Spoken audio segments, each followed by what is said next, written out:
To the stage, please.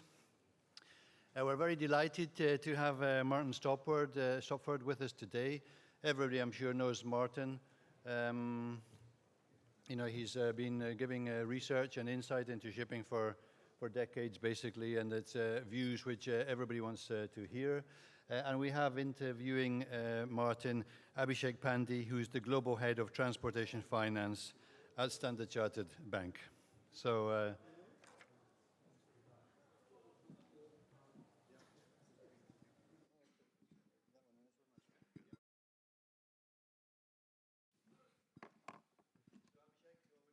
thank you. Thank you. Thanks, Kevin.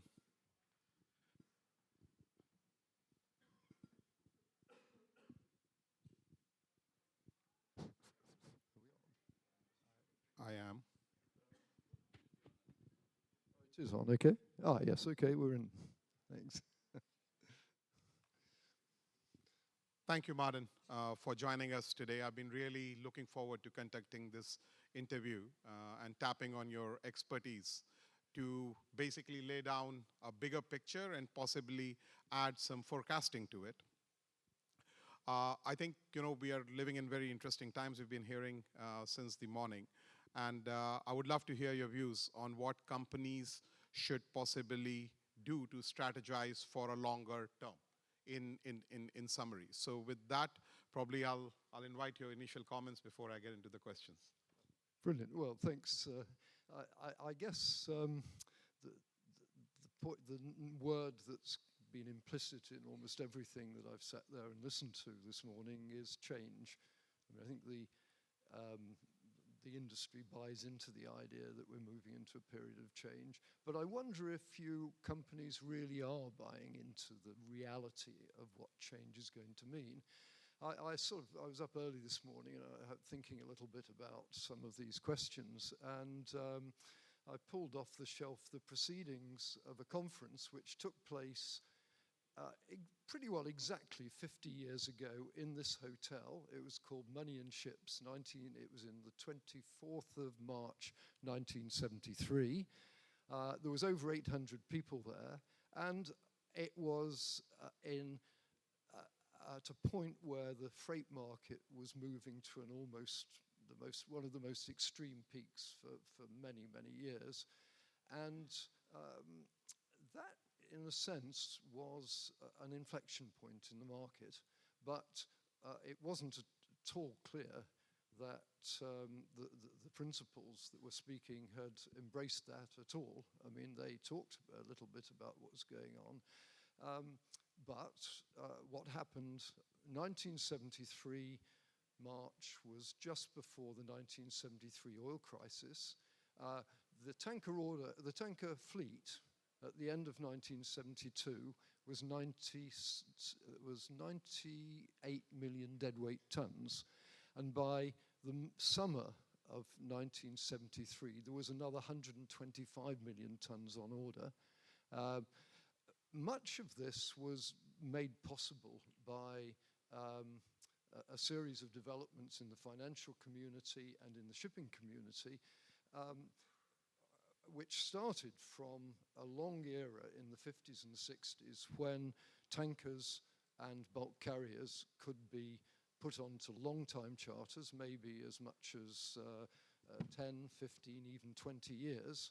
And in 1973, over 80% of the tanker market was on time charter. So you had a very stable base for the business. Containerization was hardly mentioned. In fact, I don't think in the whole conference containerization was mentioned. Maersk had, I think, at that time, half a share in one container ship. And yet, the vast majority of the really big companies were in the liner business, running multi-purpose vessels. Of course, hardly any of the big companies on the list are there now today.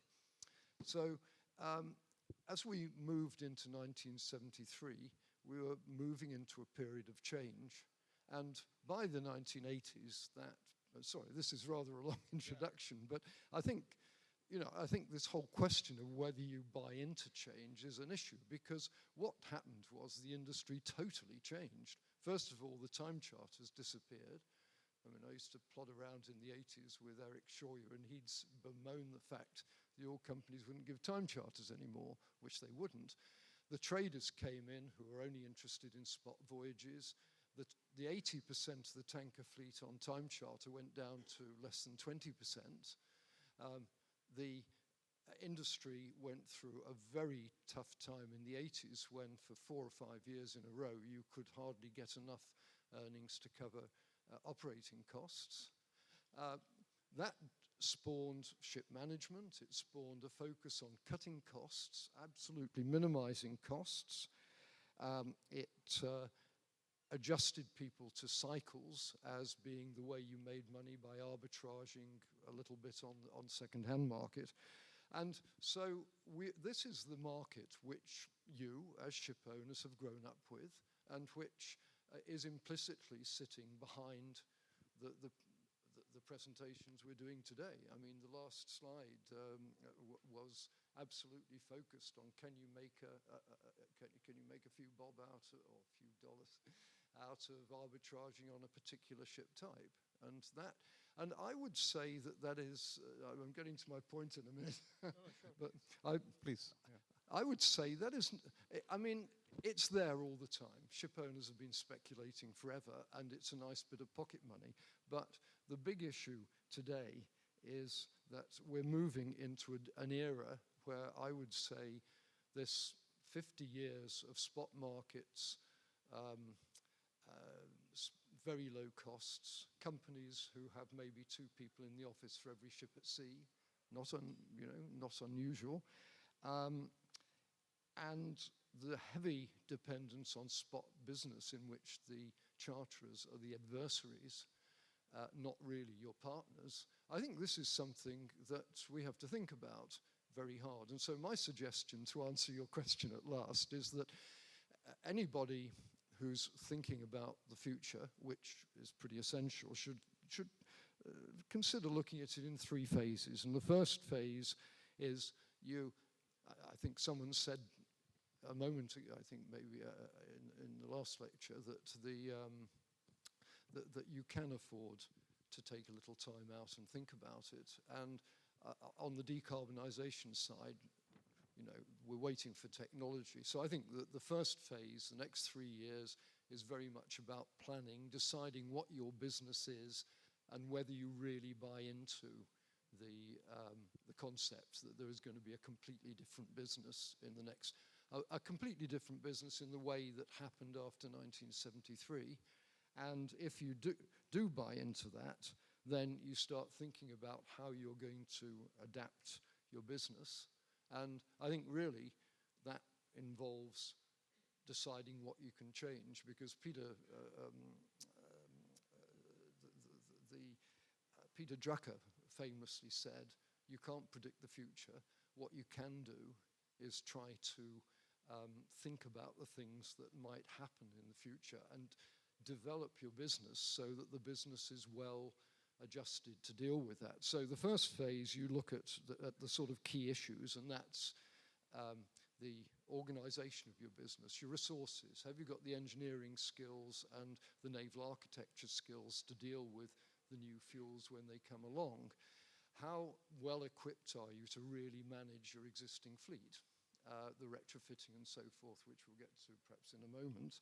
And that takes you perhaps through a couple of years where you're starting to invest not just in ships, but you're investing in resources so that when the time comes and you have to do something in a hurry, you have somebody apart from your secretary to talk to, And then in the second phase, which I would say you're talking about 26 to 29, 30, 32, you're actually putting some of the things into operation you can do now. You can roll out your retrofitting program.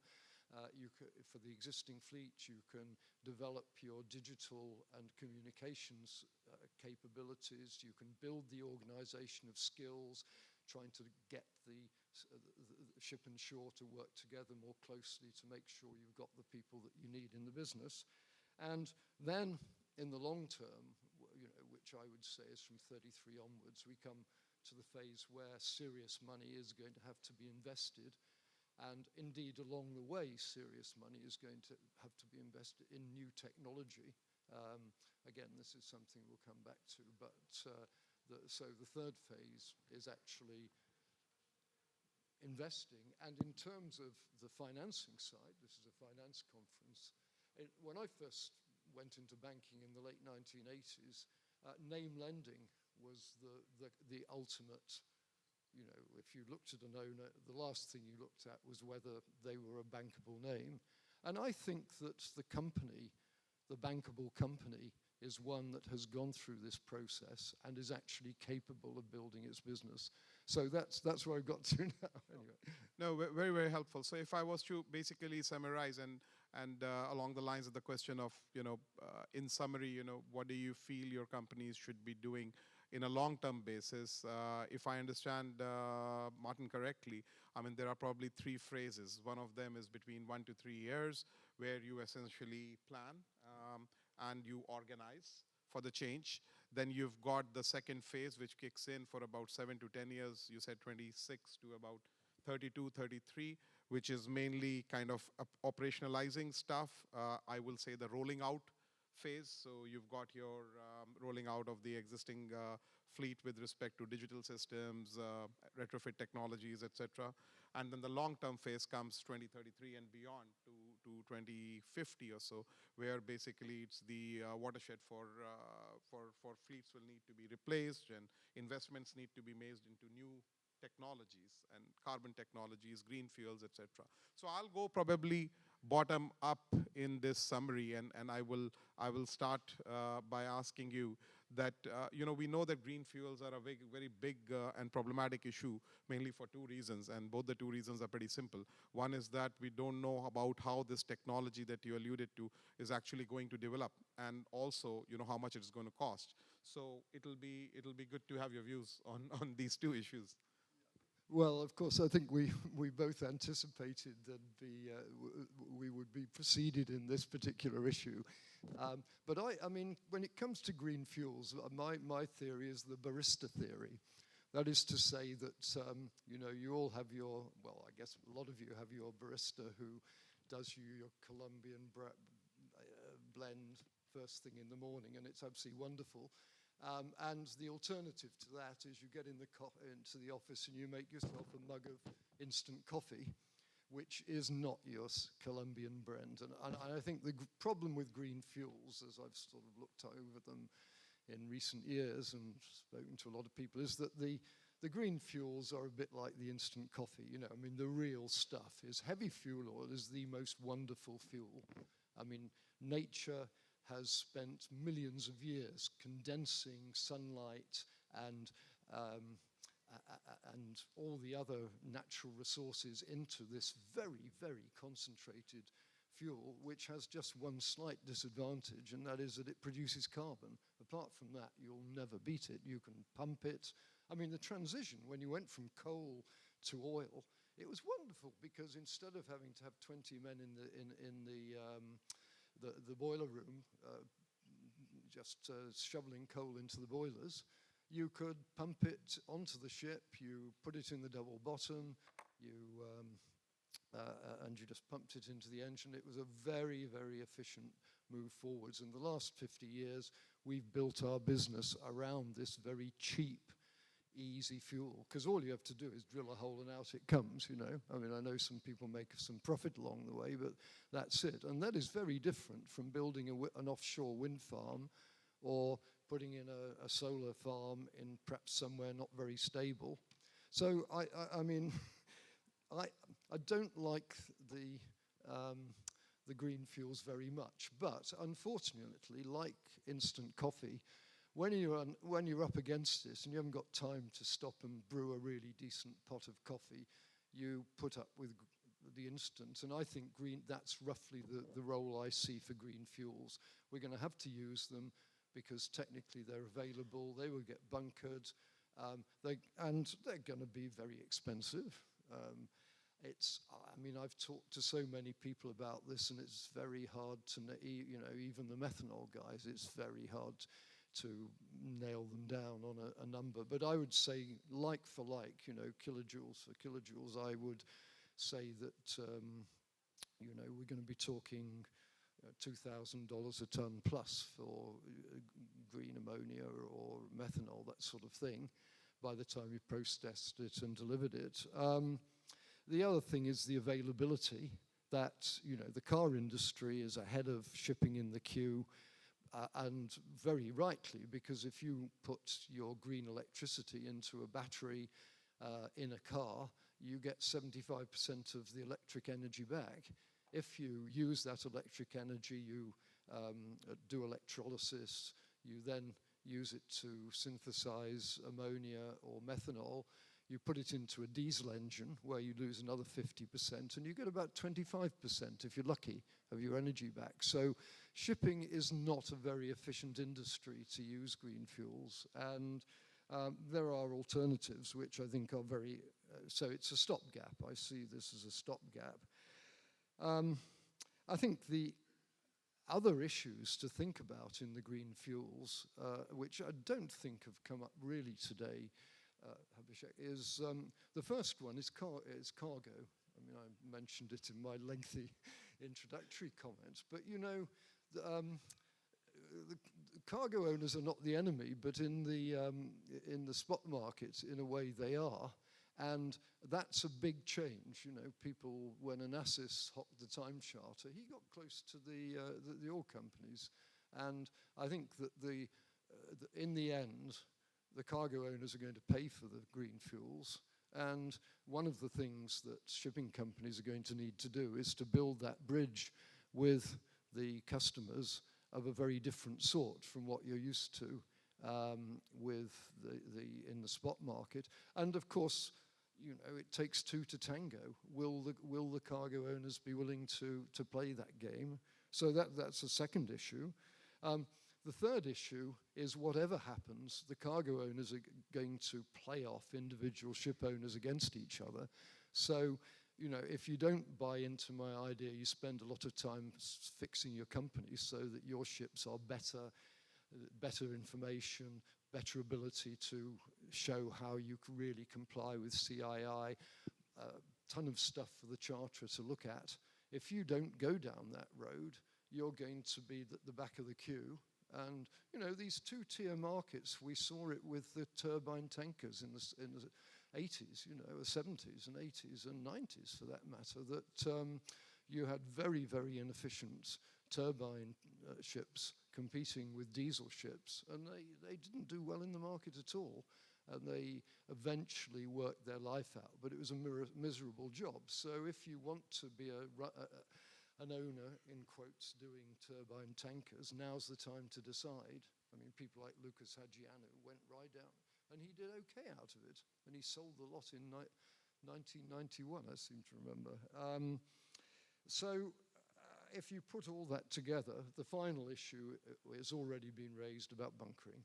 I mean, bunkering of multiple green fuels is not going to be easy. So anyway, that's my...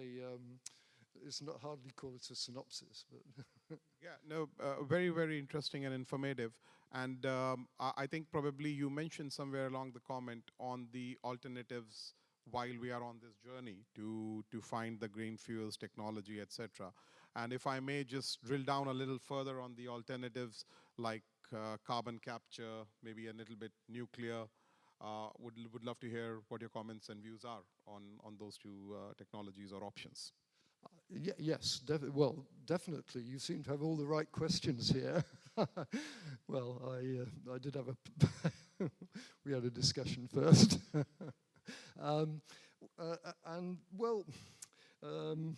It's a bit unusual doing a monologue without slides, actually.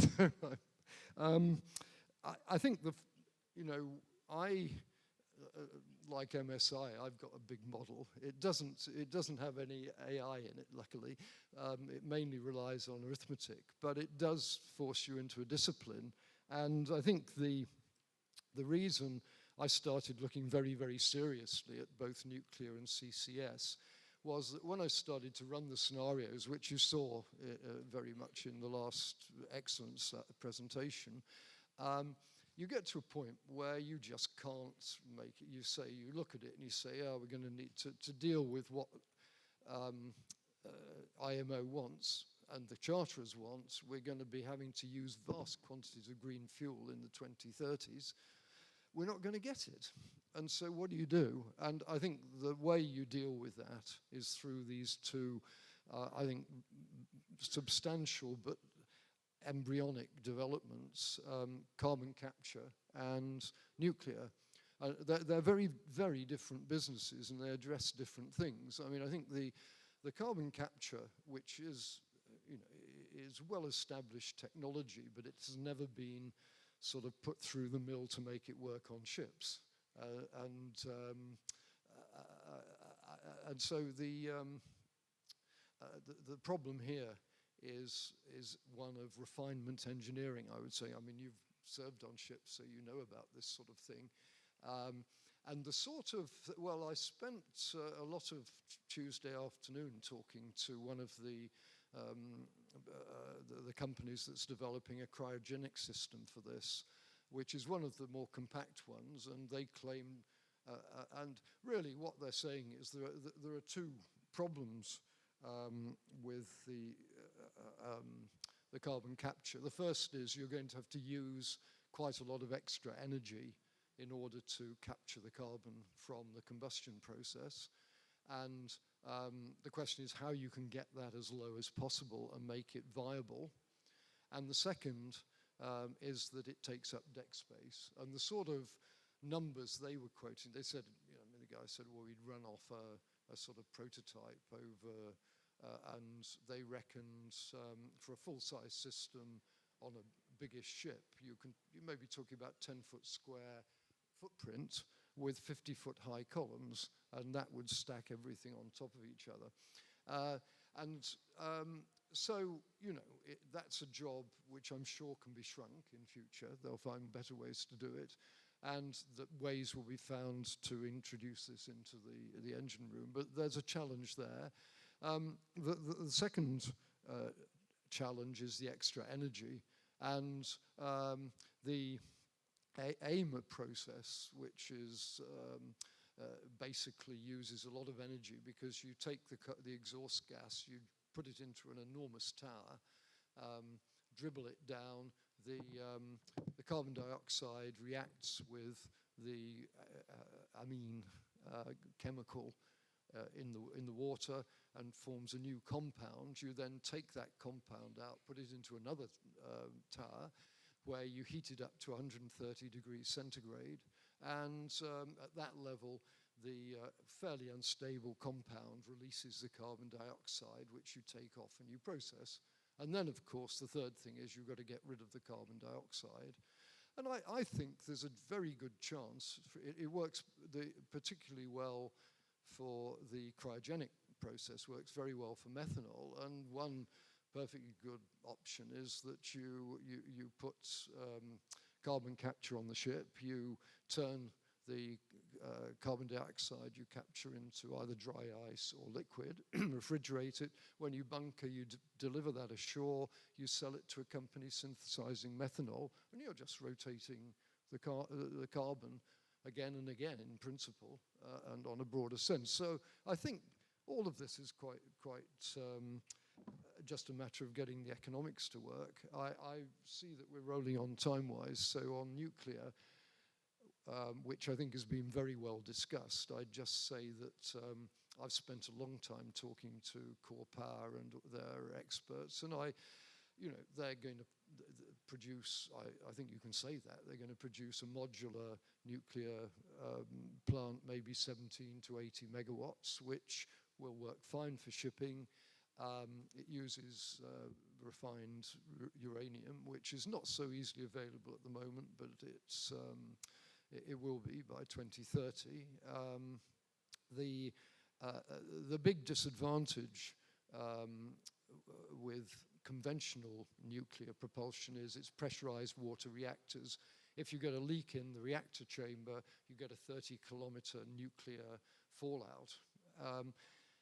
the molten salt reactor, which Core Power and there are variants of it that others are using, is not pressurized. It's at 700 degrees when salt behaves like water, but it's at ambient pressure, which means if you get a crack in your reactor, maybe a little might leak out, but they just drain it off, sinks to the bottom of the sea. You've got a block of molten salt, which has got all the radioactive matter in it. So I think there's Core Power is saying they'll have a prototype by 2026, a commercial version by 2031, 32. I think could come in for the very big power users. I mean, the carbon capture, very good for existing ships, and maybe some of the new buildings, diesel. Nuclear, ideal for big container ships, super big container ships in the future, because you've got, they can use the energy that you can get out of the nuclear propulsion. Thank you. I think once, just before we head and invite your concluding remarks, I had one more question, and which basically is essentially, while we get there eventually, do you see investment horizon or a big, kind of a rebuild program that'll be needed in the industry to get you to the eventual technology? Yes, I think this is, this is sort of revisiting old territory from the 1980s. We had this enormous bulge of shipbuilding in the 1970s, and we then spent 20 years waiting for the replacement of these ships. And it did happen eventually in the 1990s. It was very helpful in clearing the market of a big surplus. We've had the same sort of spike after the 2007 boom, a very big, and that one way or the other, when you take all ships into account, and there are many different sorts, that trickles through into the replacement demand calculations for the 2030s. And I think it was interesting, again, listening this morning, there's a great resistance to running ships slowly, but we're going to be operating in a completely new environment economically. With the high prices for fuels, green fuels, will set a completely new economic framework, so that the retrofitting costs, which look derisory today, or the retrofitting benefits that look derisory today, are going to look much better against the background of green fuel. And so I think that is behind my third stage scenario, where somebody is going to have to put up a lot of capital, A, to build new ships, but also to prototype new technology. Yeah. No, thank you very much. I think it was a very, very insightful session.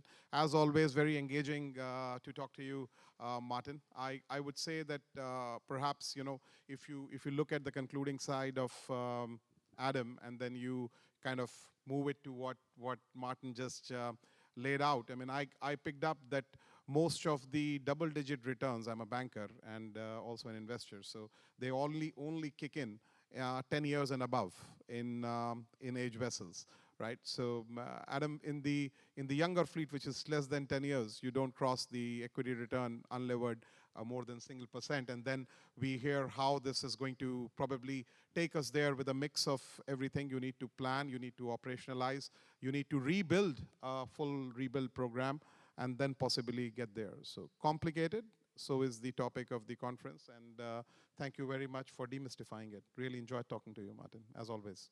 Abhishek, thank you very much. And thank you, it's been nearly 2 hours. You guys must really need a coffee, so my apologies for keeping you. Perfect, thanks a lot.